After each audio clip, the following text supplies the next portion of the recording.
নমস্কার বন্ধুরা, কেমন আছেন আপনারা? শুভ্রা কুকিং অ্যান্ড ব্লগে আপনাদের সবাইকে স্বাগত। চলে এলাম দুপুরে রান্নাবান্না নিয়ে, আর একটু শেয়ার করে নিয়ে আজকে আমি কি বানিয়েছি। ভীষণ ভালো লাগে আপনাদের সাথে আমার রান্নাবাটি শেয়ার করতে। দেখুন, এখানে অল্প করে একটু নিম পাতা আর বেগুন ভেজে নিয়েছি। এটা আমার ভীষণ পছন্দের এবং ভীষণ স্বাস্থ্যকর।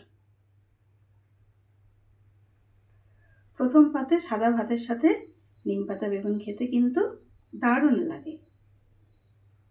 আর বেগুন ভাজার সাথে একটু ডাল থাকবে না বললে কি হয়, এখানে পাতলা 5 ফোড়ন দিয়ে, পেঁয়াজ দিয়ে, ধনে পাতা দিয়ে পাতলা মুসুরির ডাল আমি বানিয়ে নিয়েছি।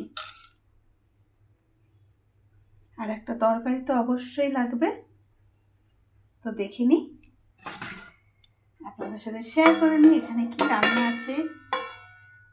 এখানে আছে আমার নিজের হাতের লাগানো বাগানের কুমড়ো শাক দিয়ে, আলু বেগুন বরবটি দিয়ে দারুণ একটা চচ্চড়ি।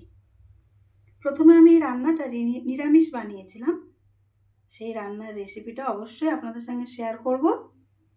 খুব তাড়াতাড়ি শেয়ার করতে চলেছি। আর পরে মাছের তেল ফোড়ন দিয়ে এটা আমিষ রান্না হয়ে গেছে। আলু বেগুন কুমড়ো শাক বরবটি দিয়ে প্রথমে নিরামিষ 5 ফোড়ন তেজপাতা শুকনো লঙ্কা দিয়ে একটা চচ্চড়ি বানিয়ে নিয়ে তারপরে মাছের তেল দিয়ে আমি এটা সাঁতলে নিয়েছি।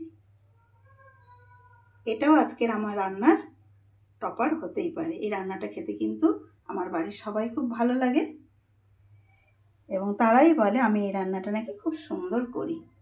তাহলে বন্ধুরা 3টে রান্না হয়ে গেল। আর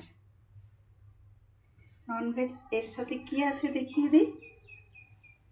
এই রান্নাটা আমার বাড়ির সবাই খুব পছন্দ করে এবং আমিও ভীষণ পছন্দ করি। সরু সরু করে আলু আর বরবটি অল্প একটু দিয়ে, পেঁয়াজ হালকা করে ভেজে নিয়ে 5 ফোড়নের উপরে নুন হলুদ পোস্ত দিয়ে নাড়াচাড়া করে জল দিয়ে ঢেকে রেখেছিলাম। ঝোল ফুটে উঠতে মাছগুলো দিয়ে মাখা মাখা করে নামিয়ে নিয়েছি। এটাকে পোস্তর ঝোল বলা যেতে পারে, কারণ তরকারিটা শুকনো শুকনো একদম হয়নি, একটু মাখা মাখা ঝোলঝোলই হয়েছে। কাঁচা লঙ্কাগুলো আমি গোটা দিয়েছি যেহেতু বাচ্চারা খাবে। এই কাঁচা লঙ্কাটা মেখে কিন্তু এই পোস্ত আলু মাছ দারুণ লাগে।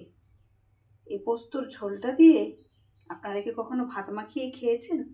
আমাকে জানাবেন তো। অপূর্ব লাগে বন্ধুরা, কখনো না বানালে এইভাবে বানিয়ে দেখুন। আর গরম ভাত তো আছেই, এর সাথে আম গরমের দিনে আর পাতে ফোটা দই, সেটা তো থাকবেই। তাহলে বন্ধুরা কেমন লাগলো জানাবেন, ভালো লাগলে সাবস্ক্রাইব করবেন। অনেক ভালো থাকবেন, সুস্থ থাকবেন, হাসি খুশি থাকবেন, এই প্রার্থনা করি। আজকের মতন আসি, টাটা, বাই বাই।